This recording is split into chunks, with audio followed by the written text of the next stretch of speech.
of the NFL Stock Exchange. I am Trevor Sikkema. With me is Connor Rogers on a mock draft Monday here for the podcast. Very excited about this one. Connor, the last time we did a mock draft, it was just me. It was basically you ripping my mock draft to pieces, and I was like, whoa, okay, hold on here. This is not fair. We got to get you involved so that people can rip your picks as well. So this is the very first dual mock draft that we are doing as a duo here on this podcast. Are you ready for it? You fired up?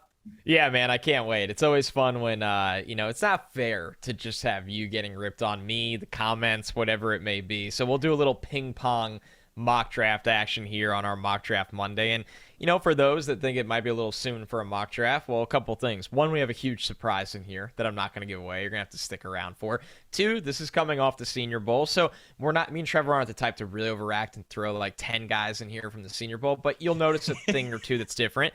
And a lot of these picks are different here, Trevor, so let's get right into it. Yeah, since we went to the Senior Bowl, all 6 quarterbacks from the Senior Bowl will appear in this mock. No, I'm just kidding. I'm totally Bailey kidding. Zappi, step on down. But there are going to be a handful of movers and shakers, if you will, some guys that are popping up from maybe that fringe first or second round into for sure first round guys. So excited to get into all of that before we head into the mock draft, because we are just getting right to it because we know it's going to be a long podcast. Mock draft pods always are.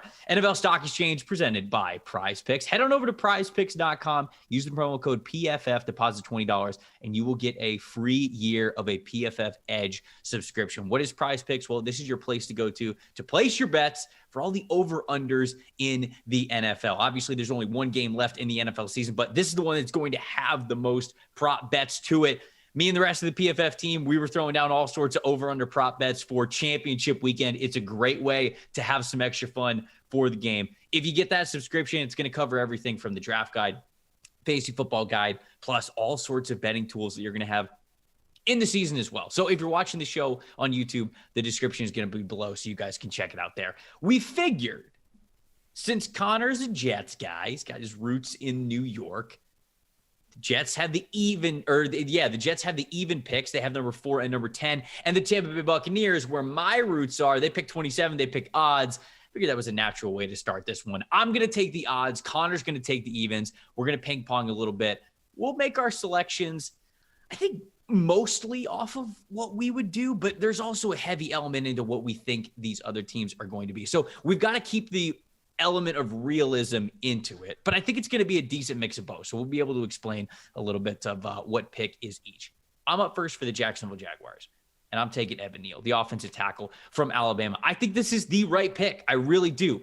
I feel like there's probably 4 or 5 players that are all candidates to go number 1 overall, but I think that at the end of the day, it should be Evan Neal. This is a massive interior offensive tackle who, we said it on this podcast, man, I just think people are bored.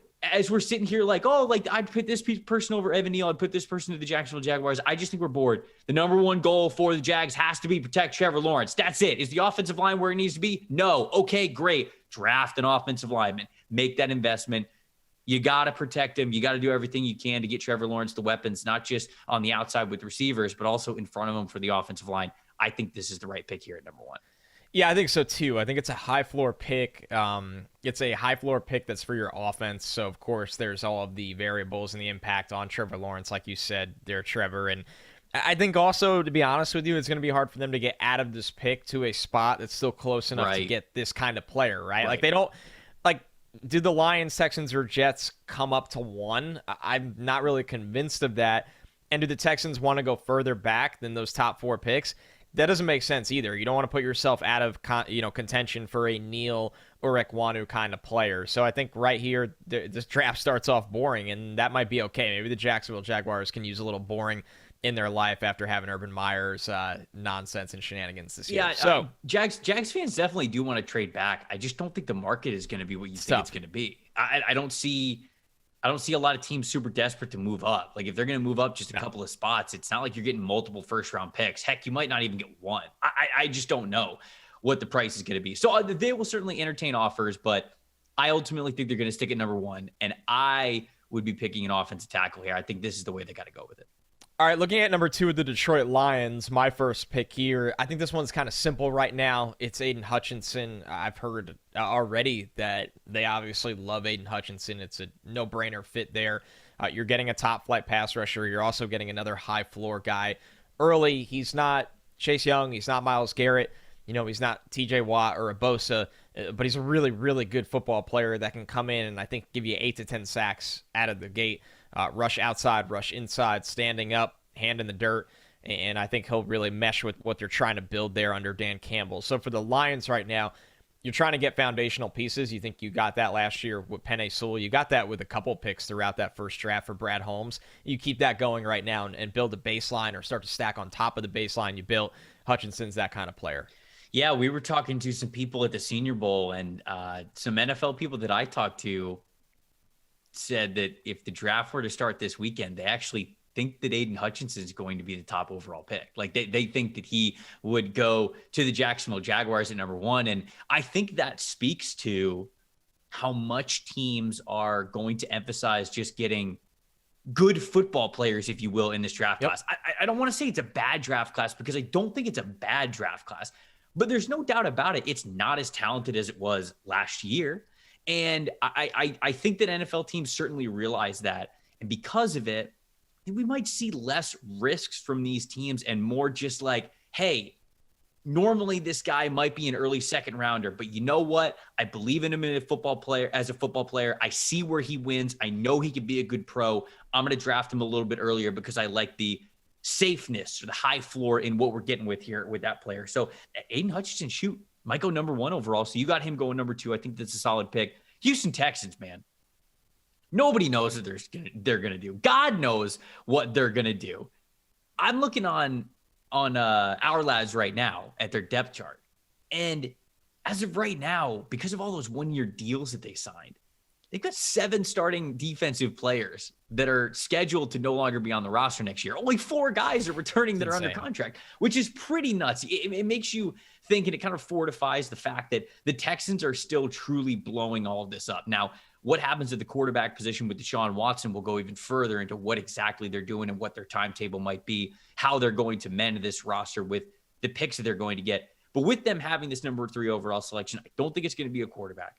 Instead, I think it's going to be a guy like Kyle Hamilton. I really do. We've got a Patriots system, right? Nick Caserio calling a lot of the shots there. Nick Easterby in there as well. They've got strong Patriots ties and Patriots ways of thinking. And I believe the versatility of what they have and the rareness, the uniqueness of Kyle Hamilton is going to be very New England-esque for them. And I think that this is what they're really going to want. You could use Kyle Hamilton in so many different ways. And for a defense that is pretty far away from being where it needs to be to compete, when you get a pillar, a cornerstone like this, I think it makes a lot of sense as you continue to build it. So is this the most pressing need for them to draft a versatile safety secondary player? No, probably not. But a couple years down the road, they might be damn glad that they made this pick when it was made. And so I'm going to go with Kyle Hamilton here at number 3. And I think ultimately that fits what they'll do. I think it's a matter of coming from a system of, a place that does put a premium on secondary players. The fact that this is probably one of the rare unicorns of the draft, a player at his position that it's hard to find weaknesses, and there are elite traits there. It's the size, it's the versatility, it's the ability to play too high, single high. He can come down in the box. He can match up in the slot. He can blitz. High character player, really smart player. The way he handled Brian Kelly's departure, he was the guy out in front and speaking to that. He's somebody that can probably be the guy speaking to the media after a tough loss or is the reason you're winning big games. So Kyle Hamilton at 3, it's, people go, oh, a safety at 3, but he's probably that special of a prospect that he matches up going in that spot. So number 4, the New York Jets, and this is probably where things get really interesting here, Trevor, because a lot of conversation coming out of Mobile is where is Kayvon Thibodeau going to come off the board? This is someone that over the summer was projected as the number 1 overall pick. Really the first 2 months of the season, if you went on whatever your gambling service is, the odds are always that he was the runaway favorite to be the number 1 selection. There really was nobody close, honestly, where you weren't going to make plus money betting on him to go number 1. And then out of nowhere, you have Aiden Hutchinson's rise. Now you have mock drafts like these where Evan Neal goes number 1 overall before. We've seen, Ekwonu go number 1 before. So where is Thibodeau going to go? And I think the New York Jets, as much as they know internally they need to build around Zach Wilson, they need Zach Wilson to be good for them to not get fired and for them to win ball games. But this is a situation where I just don't think you can pass up the ceiling. Your defense was awful last year, right? Embarrassing. You hired a coach that everything he's built on has to do with the pass rush. Look at San Francisco, the way they won a lot of games. Mm-hmm. Sure, Carl Lawson's coming back, and that's great, but on the edge, you don't have anything but him, and you can't guarantee that he's going to bring anything with that injury. So right. I know there are questions around Thibodeau, whatever they may be. I know, obviously him falling to 4 is even a surprise in itself, but you can bet on Robert Saleh getting the most out of him, and you can bet on a team that just needs pass rush help in the worst way. They just have not had a legit edge rusher since John Abraham over a decade ago.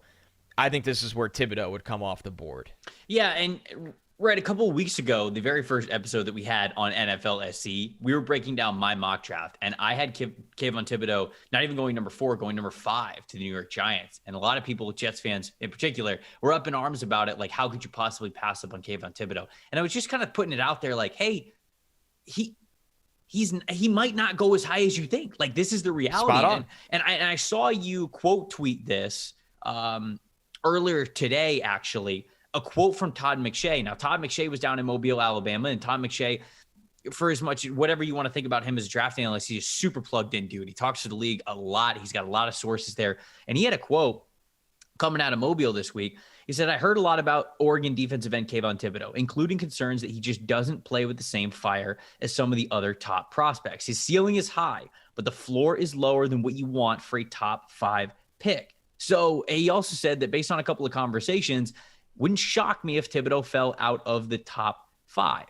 I don't know if he's going to fall all the way out of the top 5 because, there's 2 ways you could look at it. One, you could kind of look at what I brought up before with a guy like Kyle Hamilton or a guy like Aiden Hutchinson, where you're going to pick good football players. And so when you look at the ceiling of Kayvon Thibodeau, I feel like that's basically got to be the case. But if people look at Thibodeau and think that there is any even chance or boom or bust, maybe they're not taking the chance in this class like they would in other instances, So I don't know what's going to happen with Kayvon Thibodeau. I really don't. Talent-wise, he's a top 5 pick, and I believe right now, if I'm betting on it, I'm still betting for him to be a top 5 pick. And the Jets can't afford to miss, dude. That's the thing. If they have any reservations that I can't speak to right now, like obviously McShay can speak to it. I think even Daniel Jeremiah's rankings or mocks have spoken the same way, where he's not this bona fide top 3 guy anymore. I can't speak to that yet. I think coming out of the combine, you and I will know a lot more when we get back from Indy. Yeah. Because, that's just how it goes. You get all your information there. If the Jets have any reservations, then they won't take him because they can't miss. They came into a situation where the roster was too hollow. They still need to get it right around Zach Wilson, and Ike Ekwonu is sitting right there in the face. So this is a lot of what I would do, but it's not ridiculous the way you had it, where they pass, they go offense, they go higher floor, and they walk away and say, we feel okay with that. Yeah. Because we know what we're getting. Yeah, obviously the draft is about obviously having a great process, but it's also about coming away with good football players. And something I think that a lot of people would tell you that the process involved would probably say, hey, pick Kayvon Thibodeau. You look at the ceiling, you look at the position that he plays, you're picking him, it's a no-brainer. But if people, like you said, have reservations about him, and that we're hearing that's probably the case throughout the league, warranted or not. That's just kind of what people are thinking. So you take him off the board here at number 4. You mentioned Ike Ekwonu, the offensive tackle from NC State, the massive offensive tackle from NC State. I'm going to take him for the New York Giants here at number 5. If you look at the Giants offensive line, not only was it bad last year, the entire right side of the offensive line, including the center, is up for unrestricted free agency. Billy Price, Will Hernandez, Nate Solder, all those guys are unrestricted free agents and might not even be on the team next year. Now, they've got Andrew Thomas, who was able to bounce back in his second year, which is great to see at left tackle. But the good thing about Ike Ekwonu is you don't have to reteach him or teach him for the first time playing right tackle, because he played right tackle before he moved over to left tackle. So he's got that experience there with him. And I really like this pick because it gives them their 2 bookend offensive tackles. They have also another pick at number 7 that they can get creative with. If you go out and you get a right tackle to really complement what Thomas is doing on the left side, I think that is exactly what the goal would be. And this is probably kind of the dream pick, maybe outside of Evan Neal, for the New York Giants. It's some sort of offensive tackle, but Ike Ekwonu, not just from the size and the talent perspective, but also the right tackle background, makes a ton of sense for the Giants here at number 5. I think so too. I think they're going to build an identity now under Joe Shane that they want to be tougher. They want to make life easier on the quarterback. They've been very accepting up top at ownership. They have failed at those things miserably during the Joe Judge and Dave Gettleman era, and that'll start with a no nonsense kind of pick for the Giants. Where, man, if this went the other way, Trevor, the Jets take Icky and the Giants are sitting there at 5, I don't necessarily know what the heck they would do. I mean, do you come out of the gate and swing for the fences in Thibodeau? Well, everything that we've heard about you and you've preached is that you wouldn't do that, and maybe they would take a Karlaftis or even a Charles Cross. So the Giants and the Jets are a really fascinating part of this draft because of the Thibodeau element of that opens the door for him to slide. But in this one, he didn't. So the Panthers at 6, one of the more boring picks of the draft, and I think if you're a Carolina fan, that's okay. That's what you want to hear. This is Charles Cross. Get yourself an athletic guy that is so refined in pass pro. I think he can get out in space as a blocker, second level of the field. I think he can keep your quarterback upright on the left side. I think he's got good feet. He's got good hands. I don't care that he's not like 6'. He's not built like an alien, and that's okay. He plays lights out. So for me with the Panthers, it doesn't matter. The quarterback situation you're in is not great. Nobody's denying that, but you're not going to take one here. It's all about, once again, laying a foundation down for what's ahead for the future, because on the left side of the offensive line, it just simply hasn't been good enough. This is kind of one of those situations where you're maybe getting the best player on the board, and it's also a monumental need for your team. Yeah, also ton of snaps at left tackle, man. This dude played 919 snaps at left tackle in a Mike Leach offense. That's just, you're playing a lot of offensive snaps for your offensive linemen. The air raid that Leach runs demands a ton from his guys. And not only was Charles Cross able to play all those snaps, he was able to play all of them very athletically, right? And I think that's what a lot of people like in him. Now, is he exactly as technically refined or as disciplined as you might want him to be? No, but all that stuff is fixable, man. And what you love and what you bet on is the athletic ability that comes with it. And so Charles Cross, the offensive tackle from Mississippi State, man, I think this is a great pick for the Carolina Panthers.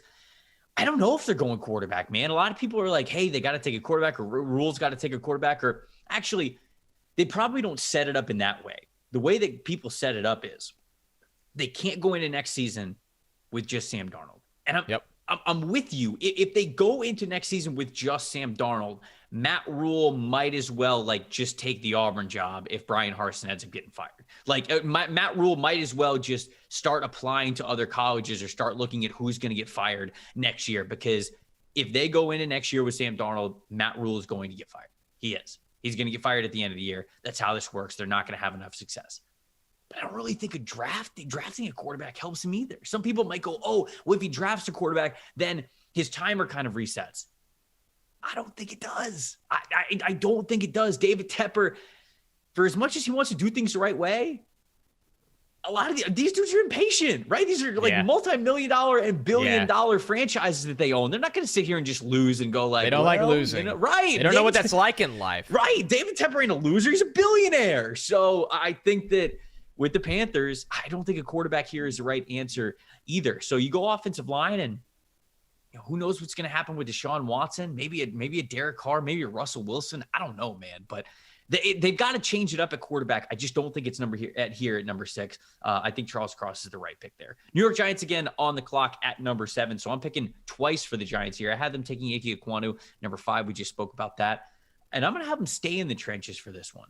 Only flipping sides. I'm going to have him go George Karlaftis, the edge rusher from Purdue. Now, this is one of the higher spots that George Karlaftis could go. I've seen his range really anywhere, starting it here at number 7 and then going down anywhere to probably pick 15, maybe in the 20s, something like that, depending on how low you might be on him. And I think the reason why some people might not be the biggest fans of George Karlaftis is because he's a little stiff, right? I mean, he's on the bigger side Yeah. for defensive lineman. I think he's 6'3", 6'4", about 270 pounds. So he's more of your bigger defensive end and edge player. So he doesn't have that natural bend like some normal guys do when they're smaller than him or when they're just a different style of edge rusher. But my God, man, this dude's strong as an ox. I mean, he's getting triple teamed. He was getting the Aiden Hutchinson treatment. Just for playing for a different Big Ten school. That's truly what it was. He was getting double teamed. He was getting triple teamed. And he was often just throwing guys to the side. The hands are so violent. They're so quick. They're so precise. How he is able to engage blockers and then disengage them, control the entire point of attack. Karlaftis is an absolute monster. This is somebody that the Jets need. Him, Leonard Williams on the same defensive line is amazing to think about. And so we've got a great pairing on the offensive side of the football with Ike Ekwonu and Andrew Thomas. And now we've got a great pairing in Leonard Williams and George Karlaftis if we can make this happen for the Giants. Yeah, that combo is the old, you know what you're getting, and it's in a really good way if you're a New York Giants fan, where you're getting somebody like Karlaftis that's going to play across from Ojulari, and you're going to get a pass rush off the edge, and you know you have Leonard Williams on the interior. So now you're starting to figure it out on both sides of the trenches, which is the lack of that process over the last couple of years is exactly why the Giants have not won many football games. And this is the exact opposite. And this is a situation where the draft kind of plays into their hands, where if this draft class even wasn't as strong at edge and offensive line, I still think they would even consider reaching for these positions. It just works out as the fact that these guys are warranted.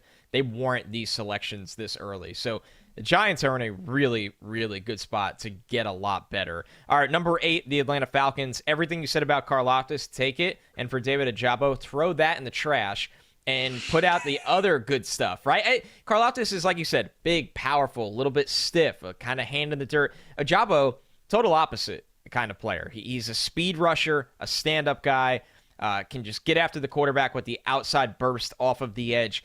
But the power, the ability to hold the point of attack and contain, especially against the run, is a total work in progress. The guy hasn't played a lot of football. He hasn't gotten the significant workload that a lot of these Michigan edge rushers get, whether it's, obviously you go Rashawn Gary, Kwity Paye, now Aiden Hutchinson.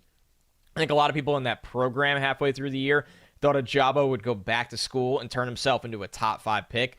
But his year was just simply too good that he said, you know what, I'm going to get out now. I know I'm probably going to be a top 20, top 15, in this case, top 10 pick anyway, and the NFL will let me develop under them while I do what I do best, and that is pin my ears back and get after the quarterback with elite outside speed. So the Falcons pass rush, it didn't exist this year. It wasn't real. It didn't happen.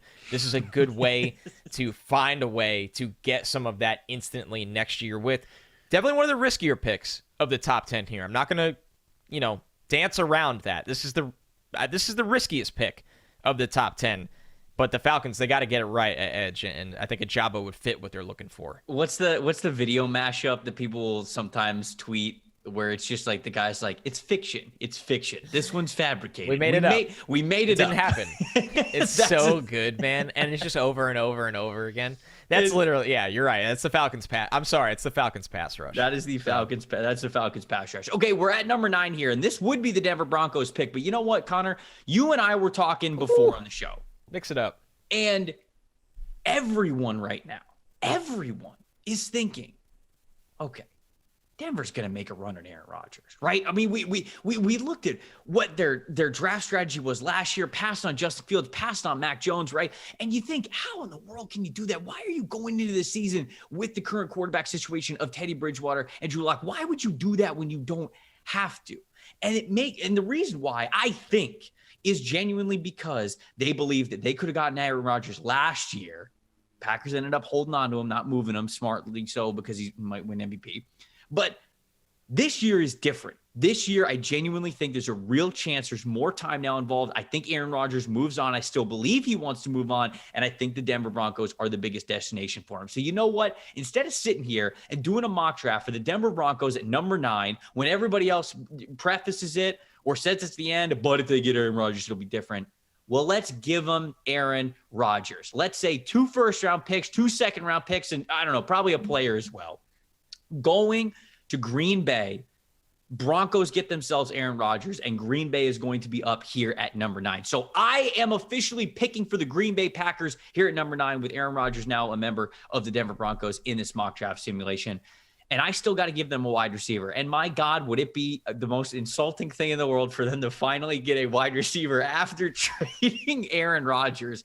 But when you look at it, Davante Adams is a free agent. He's probably going to command the most money out of any player hitting free agency. And that really says something that a wide receiver is going to do that. Marquez Valdez-Scantling is a free agent as well. Allen Lazard, you like, but he's more of that blocking kind of a threat of a wide receiver. He's got a little bit of potential to him. I'm not trying to slander. Ideal number 3. Yeah, I'm not trying to slander Allen Lazard at all, but, Randall Cobb's obviously getting up there in age. They have Amari Rodgers, who I like, but they still need a number 2. They're bringing Davante Adams back. You got to do it. I think they're going to stick with Jordan Love, and I'm going to give him Treylon Burks, the wide receiver from Arkansas. This is a 6'3", 225 pound beast that you can use in so many different ways on the outside with contested catch situation. You can get the ball in his hands quickly with a lot of work in the slot as well. Screens, short passes, slants, as well as vertical routes. Treylon Burks, I think, has the athleticism, the strength, the speed to do it all. Him as a number 2 next to Davante Adams, I think would be an incredible combination. One that Aaron Rodgers probably wished that he had over the last couple of years. But with Rodgers in this mock going to the Denver Broncos, I'm going to give the Packers the wide receiver that they should have drafted many years ago, Treylon Burks, the wide receiver out of Arkansas. I like it a lot. I love Treylon Burks, obviously my number 1 wide receiver in this draft, and I think, there's probably Packers fans listening to this that are just like, oh, they'll run it back one more year. Maybe they will. We don't know, that are still holding out hope. But I think it's time that we start presenting different scenarios of where this offseason can go, and the number 1 splash that people are thinking could it very well happen, and there's legitimate, smoke to it, is that Rodgers finds his way to Denver with a win-now roster and just a different place. It's always felt like he's wanted to navigate to a different place over this last calendar year. And for the Packers, this is a great starting point of a return package. You are getting a top 10 pick. You already made your bet on who the quarterback of the future is for you, right? So you're not doing that here. You're not taking Malik Willis or Kenny Pickett. You already got Jordan Love. But no matter what you think of Jordan Love's future, they've already made that decision. So now you're getting a piece, and the trade, like Trevor said, is going to be a lot bigger than this, but you are getting a piece that you feel can really maximize Jordan Love's development in Treylon Burks. And a receiver that fits well for LaFleur. Yeah. And look, Packers fans think that they might be able to run it back one more year with Rodgers. Look, I thought the same thing about Tom Brady. If you need a playlist to get emotional about and just sit there in silence when it ends up happening that he leaves you high and dry at the end, I got playlists for you. So just hit me up. It's not a fun feeling. All right, round us out. Top 10, New York Jets. Yeah, don't cry because it's over, Packers fans. Smile that it happened, because now I'm on the clock for the Jets. I was just gonna say I did both with Brady, so and not much good has happened, for my good old New York Jets in a long time. So let's get back on track to making sure that does happen. Pick 4, Kayvon Thibodeau. Now you got to go offense at 10, and Treylon Burks just went to the Packers at 9. So we're gonna go Garrett Wilson here. We're gonna get a receiver that knows how to separate, and can make something happen after the catch, can come in and I truly think give you 1,000 yards out of the gate. Now, 1,000 yards with Zach Wilson, I'm not going to guarantee that. You need to see it first. You need to see the development. But when you're lining up a wide receiver set of Corey Davis, and they like Elijah Moore on the outside a lot, but you can move him around. Corey Davis and Elijah Moore with Garrett Wilson in the slot. That's going to open up a lot of matchups and opportunity for Garrett Wilson right away for the quick throws over the middle of the field, vertically up the seam, and the deep outs, and the bubble screen. So this to me is a player that fits a lot of what that Jets offensive staff, obviously headlined by Mike LaFleur coming from San Francisco. This is the kind of receiver they want. They want somebody that knows how to win and win quick. And when the quarterback is coached to get the ball to a certain place as a guy is schemed open, Garrett Wilson is typically the kind of receiver you think of. So number 10 for the Jets. If Burks was here, I'd take him. Totally different player. But Garrett Wilson, not a consolation prize, an absolute win in his own right. Yeah, that'd be a very fun wide receiver room there with the New York Jets. All right, let's recap 1 through 10. Number 1, we had the Jacksonville Jaguars taking Alabama offensive tackle Evan Neal. Detroit Lions at number 2, took Aiden Hutchinson, the pass rusher from Michigan. 3, Kyle Hamilton, the safety from Notre Dame, went to the Houston Texans. Jets, as Connor said, went Kayvon Thibodeau, the edge rusher from Oregon. New York Giants took Ike Ekwonu, the offensive tackle from NC State. Carolina Panthers at 6 took Charles Cross, the offensive tackle from Mississippi State. Number 7, New York Giants, once again, they were on the clock. They took George Karlaftis, edge rusher from Purdue. Atlanta Falcons at 8 took David Ojabo, the edge rusher from Michigan. Number 9, the Green Bay Packers, yes, moved on from Aaron Rodgers, traded a couple of first-round picks with the Denver Broncos. And so the Packers took Arkansas wide receiver Traylon Burks. And then Connor just gave Garrett Wilson to the New York Jets, the wide receiver from Ohio State, at number 10. We will continue this mock draft after reading everybody's favorite ad. Roses are red, violets are blue. Don't let a wild pube wreck you. Valentine's Day is right around the corner, fellas, and it's coming up quick. And this and our sponsors over at Manscaped are here for you with the best tools to get your balls ready for the special occasion. This Valentine's Day, it's time to join the 4 million men worldwide who trust Manscaped, the leader in below-the-waist grooming, with our exclusive offer. Go to manscaped.com, use promo code PFF20, or just PFF, actually, PFF for 20% off and free shipping. That's 20% off and free shipping if you use the promo code PFF at manscaped.com. Join Cuban and shoot your arrow with Manscaped this Valentine's Day. Washington Commanders, first time I get to say that, up at number 11 as we resume this post-Senior Bowl 2022 mock draft. Connor, I think they got to go quarterback. I think they have to.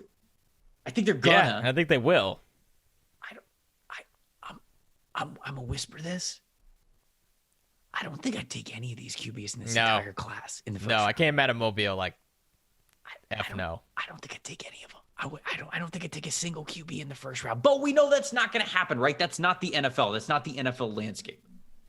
We know that these teams are going to pick a quarterback, and we've got to find landing spots for them because I think we owe it to our listeners to make this somewhat realistic, even if it is some of a preference of who we would pick here and there. I think Washington is going QB, and with them going QB, I am going to take Matt Corral. I think Matt Corral is either the first quarterback off the board or the second. I think there is some smoke that Malik Willis, the quarterback from Liberty, could potentially be the first quarterback off the board. But I'm going to go with the gunslinger from Ole Miss under Lane Kiffin the last couple of years. I'm going to go with Matt Corral. He's just got, obviously, the moxie to him, the confidence. He's a big gamer, if you will. Those are all words that I absolutely hate to describe quarterbacks, but that's the best that I kind of have here. I think that he's got a good arm. I really do. I think Matt Corral's got a good arm. I think he can throw it down the field with distance. I don't think he has the best arm when it comes to velocity, but he's a dude who brings pretty nice game to him when it comes to his arms and his legs. I think a guy like Ron Rivera, who has obviously had a lot of success with a dual threat player in Cam Newton, although I wouldn't put Matt Corral in the same category as Cam Newton, they're able to do both of those things. I think that Ron Rivera can get a decent amount out of Matt Corral. I think they're picking quarterback, man. I think they have to. You can't go into – it's the same situation as Carolina. You cannot go into next season with the same quarterback room. I think they've got to give their franchise some hope. New name, new logo, new brand, new everything, new quarterback comes with it. I'm going to go Matt Corral here at number 11. Yeah, I like this fit a lot, and I like Corral. He's been my top quarterback for a long time, but it just doesn't mean anything in this class. Top quarterback might not even be a first-round player. So you're kind of pigeonholed into this spot, Trevor, where they have to do this. It just feels so early, but this would be the guy I would take for them. I think this is the right fit. The Commanders, God.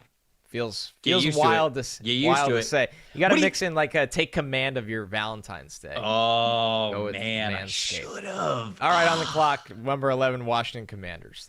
Man. Seamless transition. All right, number 12, not so seamless. I got to let you handle a couple of these. You know what's going on. Yeah, you're doing a great job. Keep it up. Number 12, Minnesota Vikings. All right. First corner off the board, and it's going to be not Derek Stingley. It's going to be Sauce Gardner here. I think when you look at the Vikings, yes, coaching staff change, but it does not deflect from the fact that they need to get younger. They need to get better at the cornerback position. Yep. And I think Sauce Gardner is going to be the first one off the board. I think this kind of goes back to maybe the Hutchinson-Thibodeau conversation, Sauce and Stingley, where one guy has the chance to be a top 5 player at his position in the future. But it's been a little more inconsistent. There's a little bit more question marks. And I think Stingley's are much more significant than Thibodeau's. And this is kind of Sauce is like Aiden, where there's so much film out there that's dominant. You've seen it.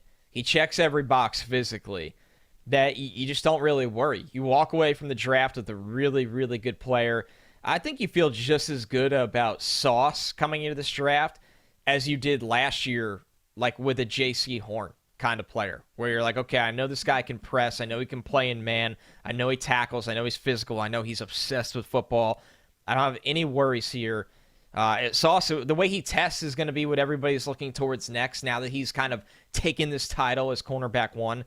But for the Vikings at 12 to get a player that is a top 10 player for me in Sauce Gardner, I think it's just a no-brainer. Yeah, and obviously Kevin O'Connell, the new head coach there in Minnesota, you wonder if the offensive guy is going to go with the defensive pick. But I think when you look at their current depth chart, you look at Patrick Peterson, Xavier Woods, Mackenzie Alexander, all of those dudes are unrestricted free agents, right? Basically, the only corner who is not an unrestricted free agent is Cam Dantzler. So they have to look at corner. It's such a glaring need. I think they're a good place. 12's good. Yeah, right. And I think that's great to capitalize on this cornerback class, no doubt about it. Cleveland Browns at number 13.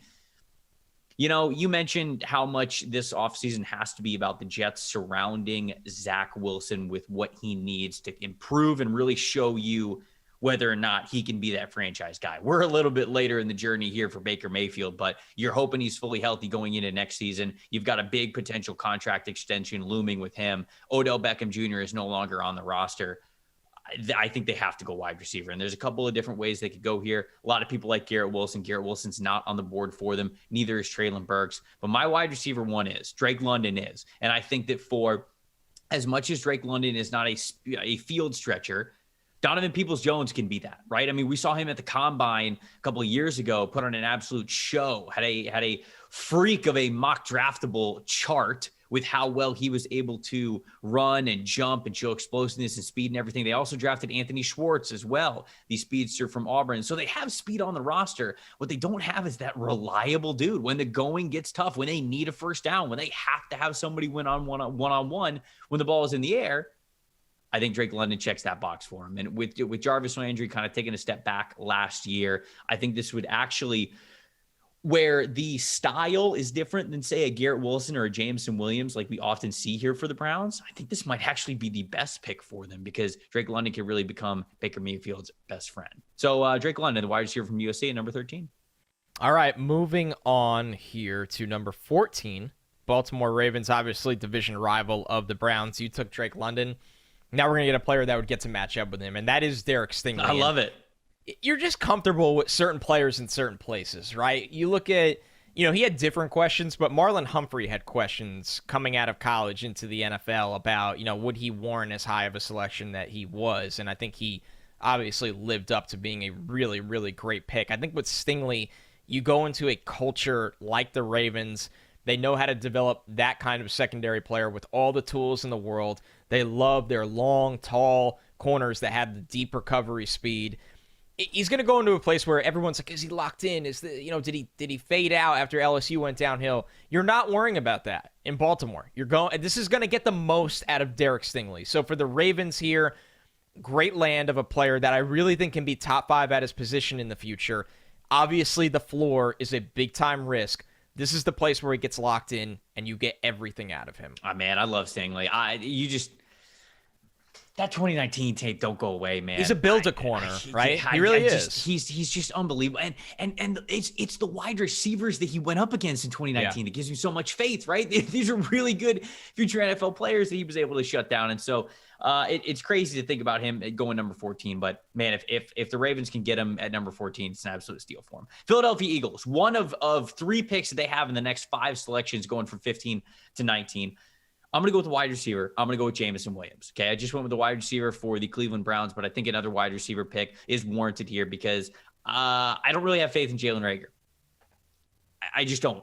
I'm out. I'm out of faith. I'm out of hope. I don't think that this gets better for him. Now, does that mean that you cut Jalen Reagor? No, you could keep him on the roster and see obviously what he does with the lesser load, but the offense should run through Devontae Smith next year. I don't think there's any question about that. And I think that the wide receiver 2 in here should be Jameson Williams. We looked at what he was able to do with the Alabama Crimson Tide. I mean, he was a big-time deep threat early on in the season. And then when John Mechie went down, when the rest of those wide receivers thinking around him got banged up, some of the tight ends were not as reliable as Alabama wanted them to be.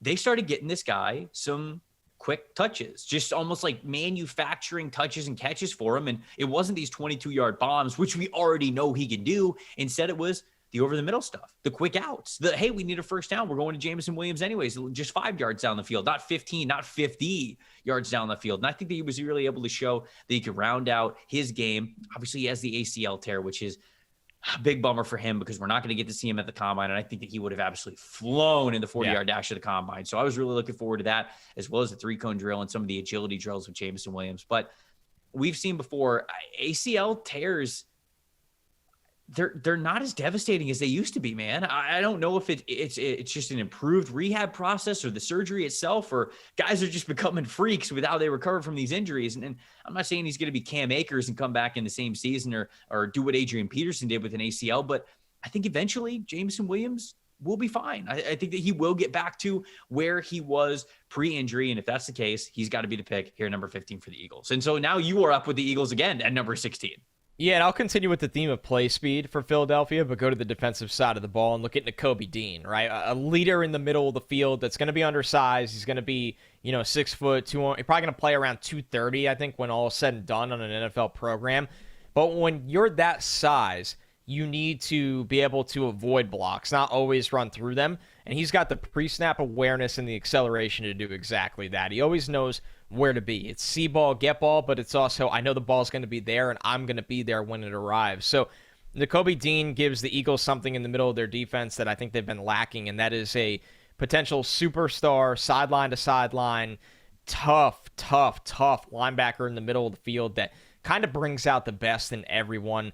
And yeah, I know they've ignored this position at this level of capital over the years, but I think he is the type of prospect that warrants changing that philosophy, especially right in the middle of the draft. I was going to say, Eagles fans probably screaming to you right now. They're not going to pick a linebacker. But you know what, Eagles fans? That's what I want to do. Maybe they should. Nakobe Dean or Devin Lloyd or something with one of these 3 picks here. I think Devin Lloyd, where maybe the position doesn't scream an early Eagles draft pick, he does. Like, I feel like he's got to be this next wave of Eagles defenders. This would be a great pick for them.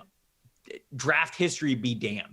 I'm great with Nakobe Dean going number 16 here to the Philadelphia Eagles. We're going to take a little break from the Eagles pick with the Los Angeles Chargers at number 17. And Jordan Davis is still on the board. Devontae Wyatt's still on the board. Defensive tackles, I think, could be a play here. We've seen a big run in wide receivers, and so could go wide receiver here. Chris Olave is still on the board. Jahan Dotson's still on the board.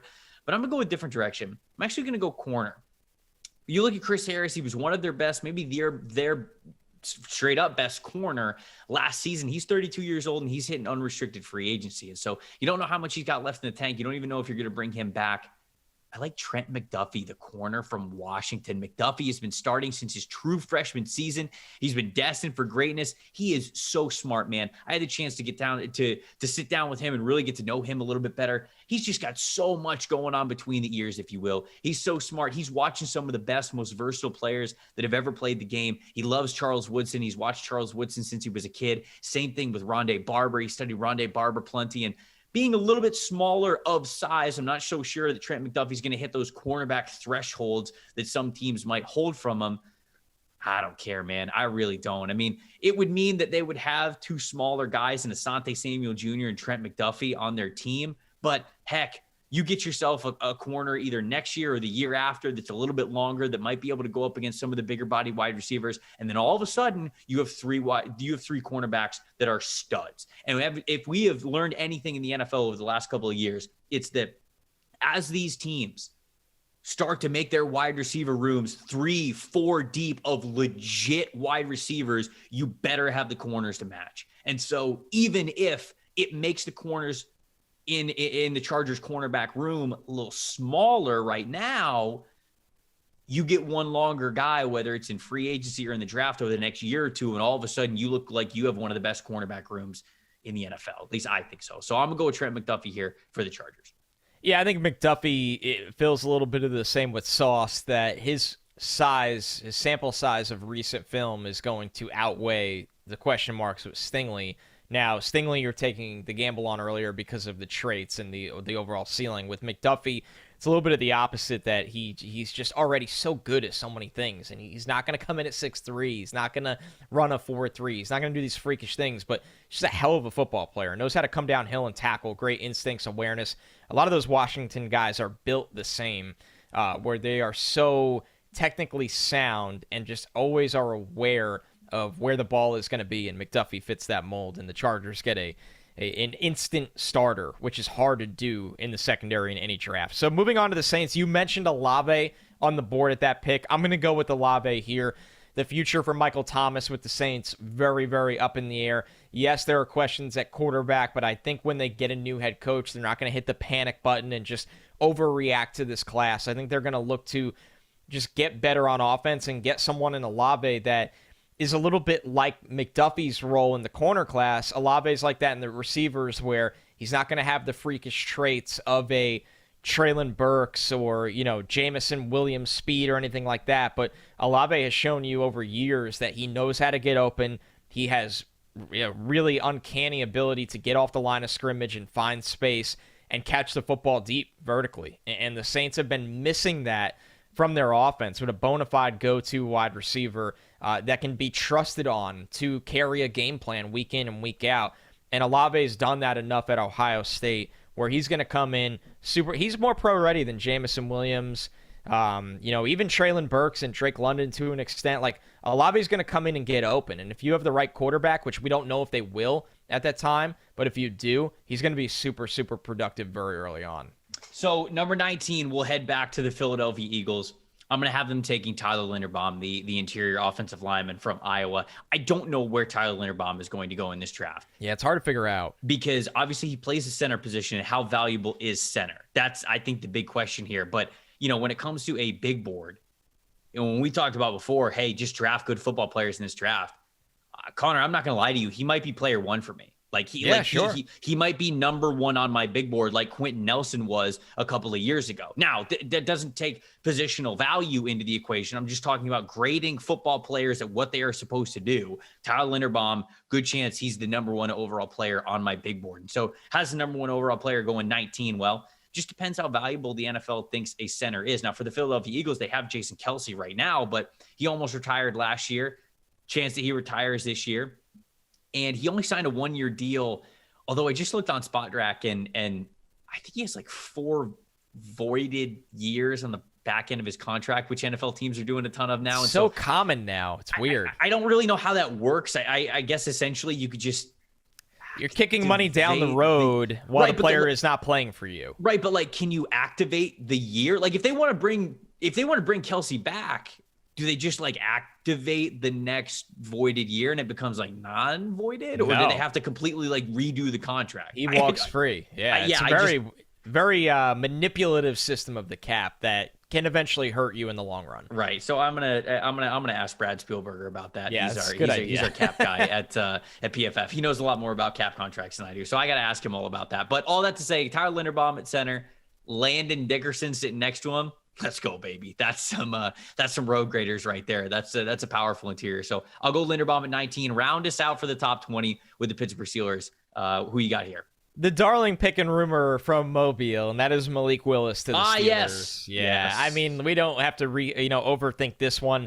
The Steelers need a quarterback. They obviously have interest in someone like Malik Willis. He has the most upside of anyone in this quarterback class.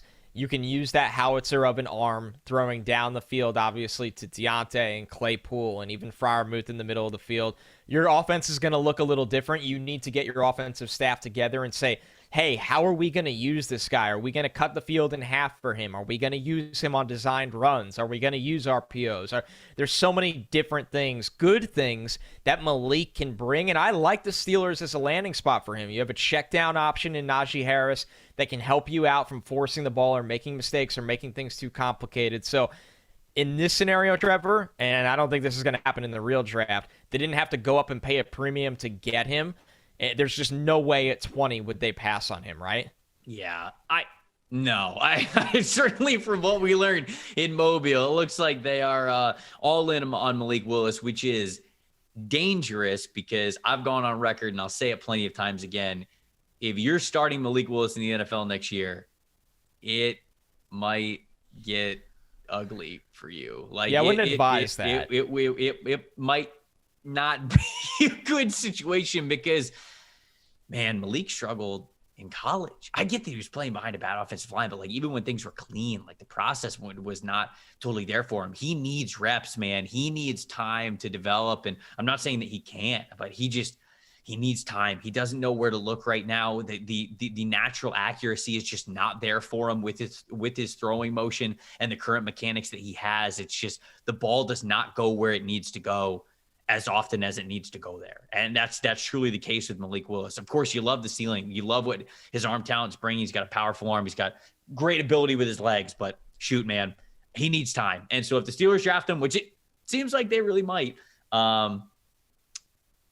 they just might be in for a rough 2022. That's all I'll say. Recapping 11 through 20. Washington Commanders, they took quarterback Matt Corral from Ole Miss. Minnesota Vikings, they took Sauce Gardner in the corner from Cincinnati. Cleveland Browns, Drake London, the wide receiver from USC. Derek Stingley went to the Baltimore Ravens, the LSU corner. Jameson Williams, wide receiver from Alabama, went to the Philadelphia Eagles. Nakobe Dean went right after him as well to the Eagles, the linebacker from Georgia. Trent McDuffie, the cornerback from Washington, went 17 to the Chargers. Chris Olave, wide receiver from Ohio State, went to the New Orleans Saints. I almost said the New Orleans States, which I guess would make sense because Michael Thomas and Chris Olave both played for Ohio State. 19 Philadelphia Eagles took Tyler Linderbaum, the center from Iowa. And then we just had Malik Willis, the quarterback from Liberty, going 20 to the Pittsburgh Steelers. Guys, if you don't have a PFF subscription, head on over to PFF.com and make it happen. We're running a promo code right now, Super25, and you get 25% off any subscription. PFF, whether it is Edge or Elite. You can go over to PFF.com right now, see exactly what each subscription model gets for both of you. But, you get a lot of the draft guides, the fantasy stuff, some of the betting tools with the PFF Edge subscription. You can see a lot of locked content as well. But if you want all those premium stats, unlimited viewing of what we're able to bring fans at PFF, you got to sign up for an Elite. I'm telling you, it's worth it. I had an Elite long before I ever started working for PFF. It is absolutely invaluable when you're learning what your team should do, what the rest of the league is doing, all that good stuff. All right, we'll go a little bit of rapid fire here as we round this out because we don't want to just get to the end of the first round. We want to show some love to the teams that aren't picking in the first round as well. So I'll start things off. New England Patriots. This one's pretty easy for me. Devin Lloyd's still on the board. They get an old linebacker room for the New England Patriots. He feels like a great Patriots fit. He can sit there in the middle of that defense, be the cornerstone, along with a lot of speed that the Patriots are getting on the outside around him. I feel like Devin Lloyd really rounded out his game, not just as a tackler, not just as a true linebacker, not just as a pass rusher, but also as a coverage player this past year. So total package at linebacker. Still to be determined who's going to go first, Nakobe Dean or Devin Lloyd, but I think the Patriots are going to be invested in whoever is available here for them at 21. And for this one, it's Devin Lloyd. Who you got at number 22, Las Vegas Raiders? All right, the Raiders are going to go with Jahan Dotson here. There's been quite the run on wide receivers in this mock draft. They need somebody that can. We got a lot in here. A lot gone in the first 22 picks. Dotson can stretch the field. I think he's going to run in the 4.3s. You can use him underneath. We know what he can do as a catch and run player, but the fact that he can legitimately win vertically at his size, track the ball, great body control, concentration. This is the speed element the Raiders are now missing from their offense. And with Josh McDaniels going there, you hear all the buzz at how ownership really wants to bring out the best version of Derek Carr. Well, if you want to do that, there's still work to do with this skill group. And Dotson, I mean, this is it right here. Once Dotson is gone, Trevor, we've now had Dotson, Olave, Jameson Williams, Drake London, Treylon Burks, and Garrett Wilson gone. So the Raiders are actually fortunate that one of the top 5 or 6 wide receivers in this draft who are in a tier, they are legitimately in a tier, they were able to land them. Yeah, this is one of the highest landing spots for Jahan Dotson, but I think a lot of teams are going to tap into this really good wide receiver class this year. So makes sense. Get it on your radar. It might be possible. Number 23, the Arizona Cardinals. We're going with the Senior Bowl darling himself. Is Jermaine Johnson, the edge rusher from Florida State. Connor, we were talking about this when we were down in Mobile last week.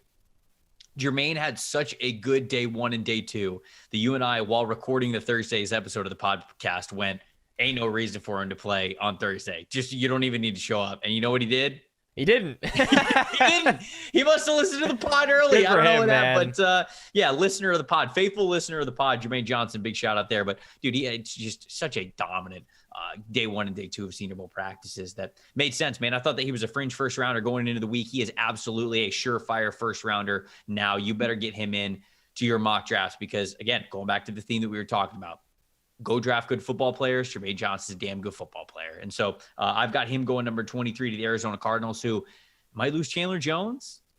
JJ Watt's there, of course, but last year of his deal, he was hurt again this year. So basically you're just looking at Lecky Fotu, Zach Allen, right? I mean, and Marcus Golden's still there, but man, they need some edge help. They need some guys to really help them out. And I think Jermaine Johnson gives them that new blood there.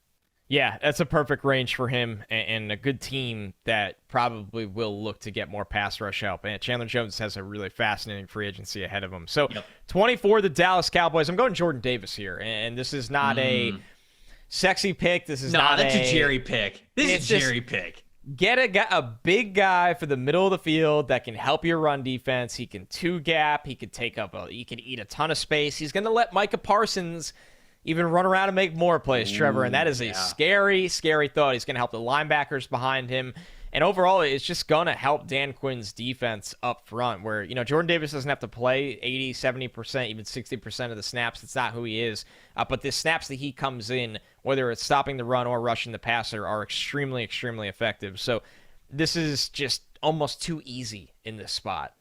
Number 25 for the Buffalo Bills, I'm going to go with Jordan Davis' teammate. I'm going to go with Devontae Wyatt, who I'm probably going to end up having as DT1 in this class. Man, we talked about Jermaine Johnson having such a dominant Senior Bowl. If Jermaine Johnson wasn't there, we'd be talking about Devontae Wyatt similarly. He got hurt, I think, at the end of day 2's practice, and so we didn't get to see him at full strength as long as we wanted to. But again, it's extremely dominant. PFF grades the Senior Bowl practices as well, and I believe he had by far the highest pass rush grade of anybody, including Jermaine Johnson, through 2 days of practice. I think he ended up getting like a 94.8 pass rush grade for both the individual drills and the 7-on-7 and scrimmage stuff. So I think Devontae Wyatt's absolutely fantastic. I think he got overshadowed by the fact that Jordan Davis is the size of an actual house, and the fact that Jalen Carter, the true sophomore who's not even draft eligible, was running right next to him.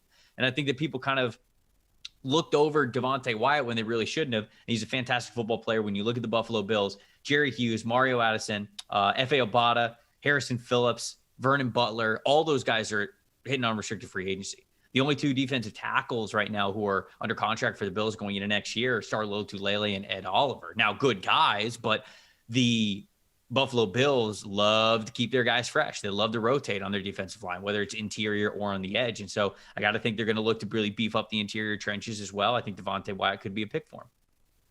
Yeah, Davis and Wyatt next to each other on film is just like a Hummer and an Escalade. It's just like these dudes are just – they're mammoths, man. It's a great comp. It's a great comp. Love it. A Hummer and an Escalade, this player comp. All right, 26, the Tennessee Titans looking to get somebody that can match up against those kinds of big uglies on the defense. And they're going to go O-line here with Kenyon Green. He played all 4 spots in the O-line. The only thing he hasn't played is center, so he's done left tackle, both guard spots, right tackle. I like him as a guard, Trevor. I think that's where his film has been at its best. I think for the Titans, a healthy Derrick Henry, you're stuck with Ryan Tannehill whether you like it or not when you look into that contract. So the identity of this team needs to be run, run, run, and bully everybody. And Kenyon Green on the interior is an absolute bully. He can help their offensive line. If they like him at tackle, then you move him out to tackle. I just think they need to get talent on the offensive line, and this is the best offensive lineman I have available. Yeah, this is a really good pick. I'm a little hesitant on Kenyon Green, but I was actually talking with Mike Renner about this. He's the lead draft analyst over at PFF. And, Mike kind of put it to me this way, because I've watched Kenyon Green's tape, and I wasn't blown away by it. I really was. I saw some struggles within his tape, and Mike was like, dude, when he gets a legit position, not that he won't still be versatile in the NFL, but when he gets to hone in on his craft at a legit position, probably at guard, he's going to be good. He's going to be good. He's very talented. And you know what? He's right. I think that Kenyon Green, when he puts his mind to it at one position, is going to turn into a really nice pro. And so I like this for him here. I think that it makes sense for Tennessee. This is a team that could get better along the interior offensive line and might not have Taylor Lewan when next season starts because Taylor Lewan getting up there in age. They save a lot of money if they can trade for him or cut him. I think they save $2.9 million this year, and not $12.9 million this year, and then $14 million next year if they move on from Taylor Lewan. So that's a lot of cap space that they get to clear up if they want to move on from an offensive tackle who is in his 30s. So, yeah, I think that that's a good pick there. Tampa Bay Buccaneers, number 27. I'm doing the honors here. People have been waiting. Yeah, People have been waiting. I'm doing the honors here for the Buccaneers. No wide receiver to tempt them here. I don't even think there's a defensive lineman to really tempt them here. Jordan Davis next to Vita Vea would have been absolutely hilarious. But I'm going to go with Andrew Booth, the corner from Clemson. When you look at the Bucs cornerback room currently, Carlton Davis, unrestricted free agent. I think he's going to get franchise tagged, so he's going to be back next year. But that means that hitting unrestricted free agency next year is all three of them: Carlton Davis, Sean Murphy-Bunting, and Jamel Dean. So even if they wanted to bring all three back, I don't know how feasible or even how smart that would be, especially for how good that they have played over the last couple of years and the money they might command. So I got to think that they're probably going to bring back two of those guys max after next season. So you want to get a good rookie corner on a rookie deal who can continue to contribute, really not miss a beat, if you will. Like Andrew Booth, when you look at the long frame, the athleticism, the ball skills he comes with, Tampa's absolutely going to love him. So I'm going to go with the cornerback pick here, and I'm going to go with Andrew Booth. Yeah, fits what Todd Bowles wants in a corner, and maybe the best one on the board here, depending on how you break down him and McCreary. All right, the Packers back on the clock. They picked in the top 10 already. 28, they're going to go with Darian Kinnard here, somebody that some evaluators will project as a guard. Some people like him at his true position of right tackle where he played in college. Green Bay getting a little older at certain spots on the offensive line, pretty injured at certain spots of the offensive line. It goes back to the Treylon Burks pick. You're trying to help Jordan Love. You're trying to show we made the right decision. It's okay that we moved on from Aaron Rodgers. This is the future. Our offense is still going to be really good. Kinnard is an absolute bully as a run blocker. We know how run-heavy this team would be if they did move on from Rodgers, even with Rodgers. So Kinnard, obviously a player that there are some differing opinions on of where his home is at the next level. But I think either way you project him, right guard or right tackle, I think that helps you in Green Bay. We know Elgton Jenkins is going to play somewhere on the left side, we think. Right. So you get a big bully to add in this draft with your second pick with Kinnard on the right side. Yeah, I agree. I think that this is a great pick for them. It makes a lot of sense. Miami Dolphins at number 29, and we're recording this podcast on Sunday night. Mike McDaniel has been announced as the new head coach for the Miami Dolphins. And so Dolphins, worst offensive line in football.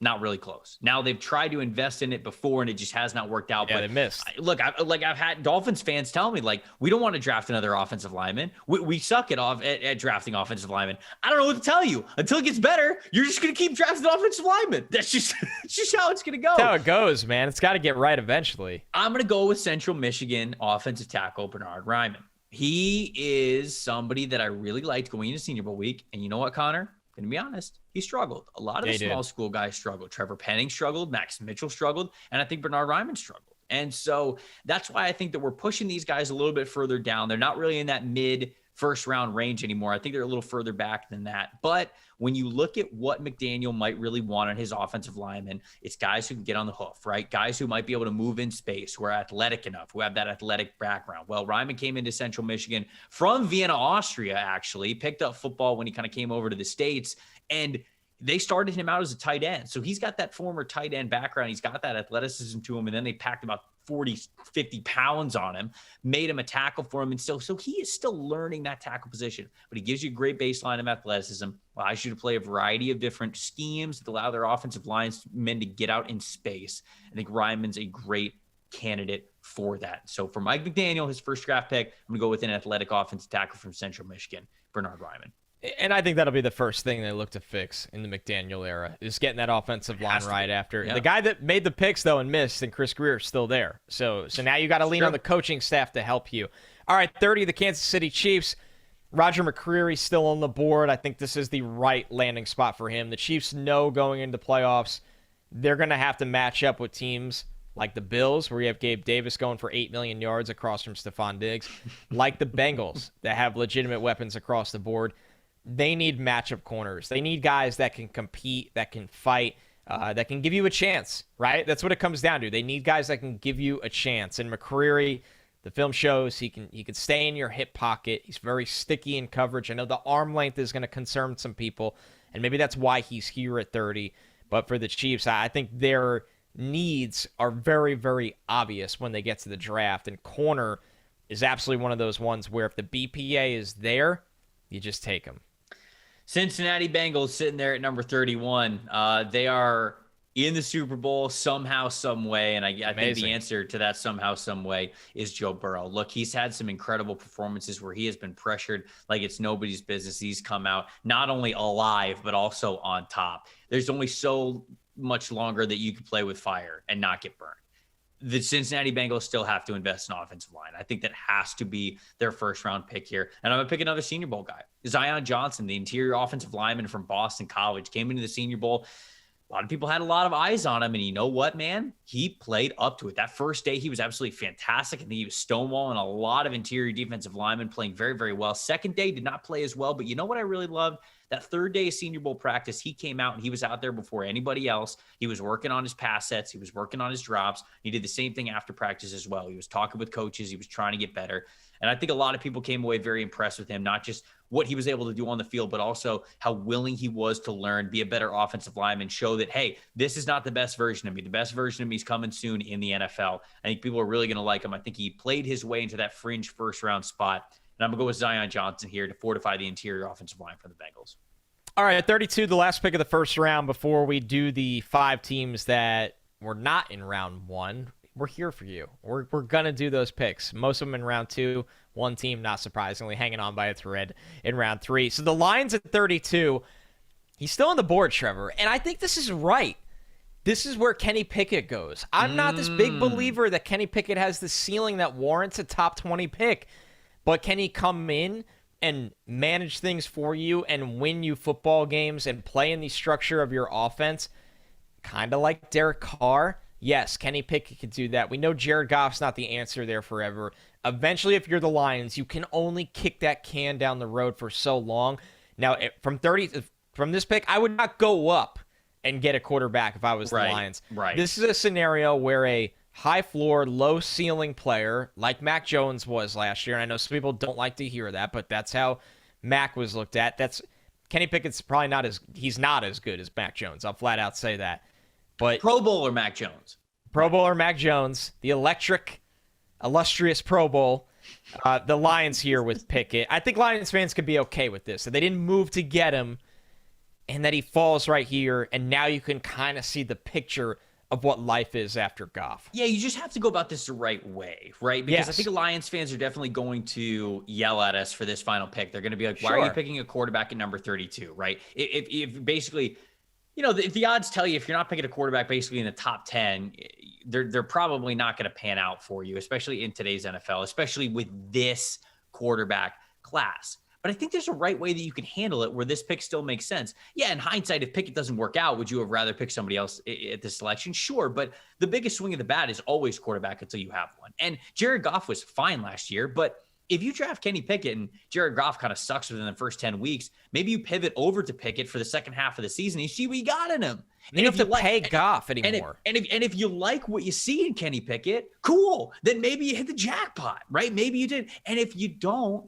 then you can move on. Then you're probably starting a first-year rookie, and you're not losing a lot. You're not winning a lot of games anyways. You're still going to be in the running for C.J. Stroud 4, maybe Bryce Young, maybe Spencer Rattler, maybe Tyler Van Dyke, right? These quarterbacks that might be really alluring next class. I still think they have a chance to pick those guys if they can go about things the right way, where this Pickett selection, whoever quarterback might be, could still make sense. So I don't hate it, man. I'm just getting out in front of the Lions hate because I feel like there's going to be a lot of it there. Let's move on to the second round. You said we are a podcast of the people. And when we mean the people, we don't just mean the people whose football teams have a first round pick. We mean the people, everybody. Let's go with the Chicago Bears, number 39. I'm going to pick for them. And I'm going to go with Trevor Penning. I just said that Trevor Penning's probably not in the first round now, given how he played at the Senior Bowl. He had a lot of the clips that were going viral of him absolutely looking like a mean cuss, finishing those blocks, maybe going a little bit overboard on some of them. But the dude is mean. He's got some great tape at offensive tackle from Northern Iowa. I think it's going to be a little bit of a learning curve for him. And when I mean a little bit, I mean his outside shoulder got exposed a lot this past weekend in Mobile. That's something that he's going to have to work with. But when I look at it, here with the Chicago Bears, they've got an opening at right tackle. They've got an opening at left tackle. They tried to move Tevin Jenkins over to left tackle to kind of back up Jason Peters when he was still there. But Tevin Jenkins has also played right tackle. right? Remember, he played right tackle at Oklahoma State. And so there's a reality where you could have one mean son of a gun as your left tackle in Trevor Penning and another mean son of a gun because Tevin Jenkins was one of the meanest finishing offensive tackles that we had in last class over at right tackle. So I actually kind of like this. If you're going to upgrade the offensive line, you can get two dudes who are tone setters, one at left tackle, one at right tackle, and it's both their home position. So I'm going to go Trevor Penning for the Chicago Bears there at number 39 in the second round. Congrats, 2022 Chicago Bears, for leading the league in penalties and starting fights after the whistle. But seriously, they do need to probably take the best offensive lineman available. We'll see what they can do in free agency. 41, the Seattle Seahawks here, going with Kaiir Elam, a fellow Gator there, Trevor. Shout out to you. My guy. Long, physical corner, not the most twitchy guy, not the most sudden guy, not the most stop and start kind of player. But if you want somebody that can beat up receivers at the line, that can really compete at the catch point with those long arms, I think the awareness is good. I think the tackling can be hit or miss, but it's very easy to clean up. I do think he can be coached to come to balance and figure out that part of his game. So I actually like Elam's projection to make plays on the ball better at the next level where teams will target him more. Mm-hmm. So for Elam to fall outside the top 40 seems like a good fit for Seattle in an area where they do need secondary help. I do really like that, man. I like him going to Seattle. You know, I think he's more of a man coverage corner, but I think that he could develop plenty to be whatever kind of zone corner that Seattle might want him to be. Indianapolis Colts at number 47. I'm going to have them taking Kentucky wide receiver Wan'Dale Robinson. And this is a big reason why I'm making this pick is because the Paris Campbell experiment just has not worked out for them. Paris Campbell has not been on the field as much as they have needed him to be. Got Zach Pascal, I believe, is a free agent. You got T.Y. Hilton getting up there in age. I think he is a free agent as well. If you got the size and the overall big-bodied ability of Michael Pittman and then the underneath deep threat speed element of Wan'Dale Robinson, I think that could be huge for the Indianapolis Colts. I don't have this being a quarterback pick, even though Carson Wentz wasn't really great, especially down the stretch of this year. But, man, opening up that wide receiver room with Wan'Dale Robinson, I think that's fantastic for them. This is maybe better than what the Paris Campbell pick was, even when they envisioned it when they made that one. I think that Wan'Dale Robinson brings you some serious speed ability for the Colts there. All right, the 49ers at 61, and we're going to go Lewis Seen here from Georgia. Okay, kind of a do-it-all safety. He can cover on the back end. He's got incredible downhill speed. He does have ball skills. He's a heat-seeking missile on the receivers and tight ends running underneath routes. So Seen plays fast. The Niners defense, they want those guys on the back end to play fast. And I think this is really good value for him. I think he'll actually be a top 50 player for me when all is said and done. They get him here at 61, and depending on how free agency goes, you have a guy like Tart that's probably up and could walk, although we'll see. This could be a plug-and-play scenario for the 49ers in a spot that might be a hole for them coming into the draft. And the final pick of this mock draft on this Mock Draft Monday episode, Finally, the Los Angeles Rams, who, I mean, technically don't have a pick until I think the fourth round or fifth round, but they're going to get a compensation pick here in the third round for Brad Holmes being hired away as a minority executive to the Detroit Lions. So they're going to get awarded a third round pick there. I'm going to have them taking Dylan Parham, the interior offensive lineman from Memphis. This is another Senior Bowl guy who really stood out to me, especially in day one. And even in the rain, I thought he played really well in the second practice. He's got a great journey, man. He started and came to Memphis as a tight end, so he's got that athletic background to him. Threw on some extra weight, moved over to the other side of the ball, played defensive end for a year, his sophomore year, and then he popped over to offensive line, ended up finding a home at center for them there. Memphis website had him listed at 285, and he's actually been playing at 250 or 315. You asked him, right? I had to ask him this because it was stupid for him to play at 285, and he kind of smiled and he said, "Yeah, I'm 315. That's what I'm playing at." But I love the wide base, man. I love the flexibility. You can see how easily he's able to sink in his hips, really get down, anchor, have a lot of strength versus bull rushes. He's very quick on his feet. He's able to stay in front of guys and mirror, and he's got that tight end athletic background. He's got that defensive end technique background, and then he's got a lot of experience and some good play at center. So if he can last this long, I think he's a great pick for the Los Angeles Rams, picking at number. I have 97 on here. It might be 98. It might be 99. I'm not exactly get the sure range what number that they're exactly going to have, but there we go. There is our first round mock. Well, not just first round mock, our first total mock draft together as a duo here on this podcast. Connor, how'd it feel? It felt great to me. It feels great as we sit here and record it on a Sunday night. I'm sure by Monday afternoon, the complaints will be filing, and that's okay. The complaints will be filing in. Fire these guys. How did these guys get a podcast? What are you doing? This player, how is this player left out of the mock draft? That was part of my thinking with Kenny Pickett at 32. I'm like, oh man, if we leave Kenny Pickett out of this mock draft, like there's gonna be a lot of heat coming down on us. Little PR move there at 32. Dude, it felt great. This is fun, and like we've said, we're gonna mix it up. Like I did the evens today, got the Jets picks. You did the odds. No coincidence, got the Bucks pick. We'll flip that upside down. We'll continue to get these teams that don't have first round picks involved in the mock because. I mean, who wants to listen to a mock draft and not hear their team get a new Christmas present? There are way too many NFL draft shows that never talk about the teams that aren't in the first round. There's way too many, man. Not here. Not on NFLSC. We got you. We got and you. Look at the impact Tutu Atwell made last year after being the Okay, you're not building a good case. This has been a long show. I need to get one in. I need to get one little kind of, very, that was smart ass remark. That was fantastic. I had a lot of fun. Guys, let us know what you thought of the mock draft, either in the YouTube comments or on Twitter. We post the show every time a new one comes out. So you can reply on Twitter if that's your main way of communication, or if you have a YouTube account and you're watching this on YouTube, you could do it there as well. Connor and I are going to make sure that we're doing a good job of replying to you guys. I try to take some time and reply to some of the past episodes. I'm going to start doing that as new episodes come out. So definitely want to get you guys in on the show. We've said this the whole time, and this is always going to be the case. This is y'all's show is just as much as it is ours. And, to that point, what you were saying before, every time somebody looks at a bad mock draft pick of mine and goes, can't believe they pay you for this, I always just respond, wait, people get paid for this? So that's always my way to deflect that. And so let us know what you thought of your team's haul, of the mock draft overall. We would love to hear from you. On tomorrow's episode, because we're going back to back, Monday and Tuesday, we're going to analyze all of the head coaching and GM hires that have already been made and get into the details of exactly what that means from a draft perspective for all of these teams and maybe some surrounding teams from wherever they are picking. So we're going to look at maybe some GM tendencies, what they're going to bring to the table, what they said at their opening press conferences, and what they think they might target, certain positions, certain strategies, all that kinds of stuff. So we're going to talk about that on tomorrow's episode. Hope you guys enjoyed this one. We will see you tomorrow. Until then, peace out. Be well.